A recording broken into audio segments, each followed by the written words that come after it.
इस जग के बुझते दीपों को मुझको ही लौ दिखलानी है। कवि बनकर काव्य के ज्वाला की एक लौकिक छटा जगानी है।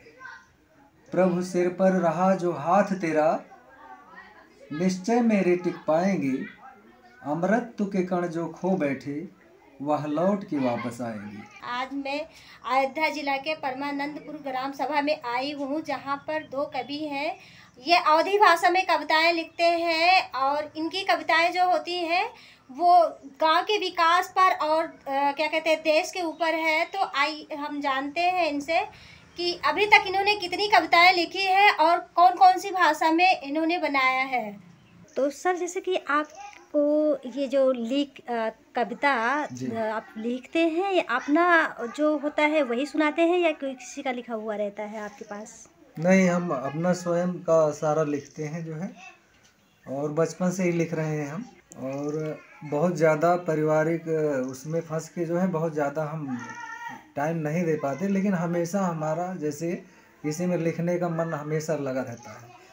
और लोगों से प्रेरणा लेते हैं, अच्छे बुद्धिजीवियों को, विद्वानों को पढ़ते हैं। और हमारे सबसे श्रेष्ठ कवियों में रहे हैं कबीरदास जी, जिनको हमने मन से पढ़ा और मन से उन्हें माना भी। धीरे धीरे ऐसे ही अकस्मात हमारे अंदर विचार आया कि हम दूसरों का ही पढ़कर, अगर ऐसे पढ़ के और हम ऐसे दुनिया से चले गए एक दिन, तो ऐसे सब ऐसे ही करने लगेंगे तो एक दिन जो है यह तो कला ख़त्म हो जाएगी। फिर तो हमने ये सोचा कि जो है अगर ज्ञान मिला है तो हम भी कुछ जो है समाज को उस ज्ञान से अपने अंदर पैदा करके कुछ दें।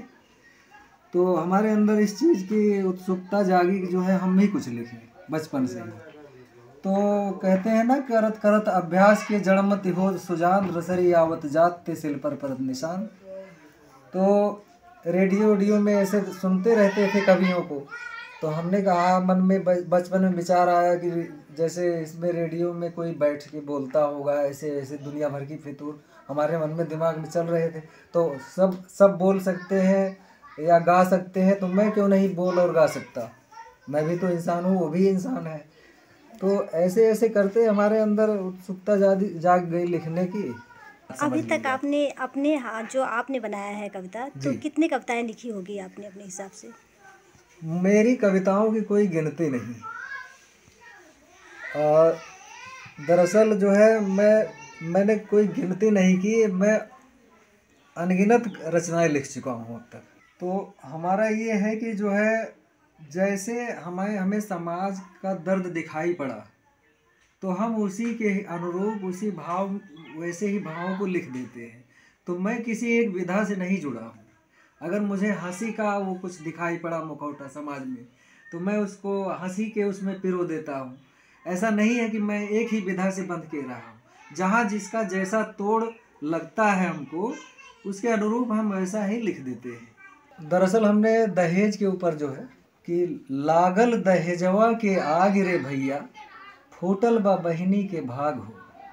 लइके दहेजवा दानव के रूपवा, मूड़े पे बैठल जैसन काग हो। बिटिया बहिन सुखी तौबा चमन सुखी, पाला ना ऐसन नाग हो। आवा मिटाई कलयुग के लेखा, धोई के दहेजवा के दाग हो। हमने ज़िंदगी पे 5 शेर लिखे, और ज़िंदगी के शेर को मैं चैलेंज करता हूँ, दावा करता हूँ कि अगर आपकी ज़िंदगी उस शेर में ना आई हो तो बताइएगा, और हम आपको पुरस्कार देंगे, और फिर आपकी उस ज़िंदगी को उस शेर में मैं जोड़ दूँगा जी। ऐसा हमने कई मंचों पर इस कविता को, शेर को पढ़ा है, लेकिन अभी तक किसी ने ज़िंदगी नहीं दिया। तो ज़िंदगी के शेर हैं, आप लीजिए।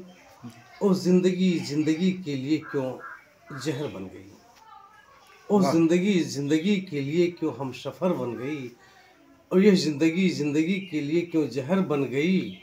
और पूछिए उस ज़िंदगी से जिस ज़िंदगी को हुई ना ज़िंदगी नसीब, पूछिए उस ज़िंदगी से जिस ज़िंदगी को हुई ना ज़िंदगी नसीब। आखिर ये ज़िंदगी के लिए खंडहर क्यों बन गई। खबर लहरिया, आपकी खबर आपकी भाषा।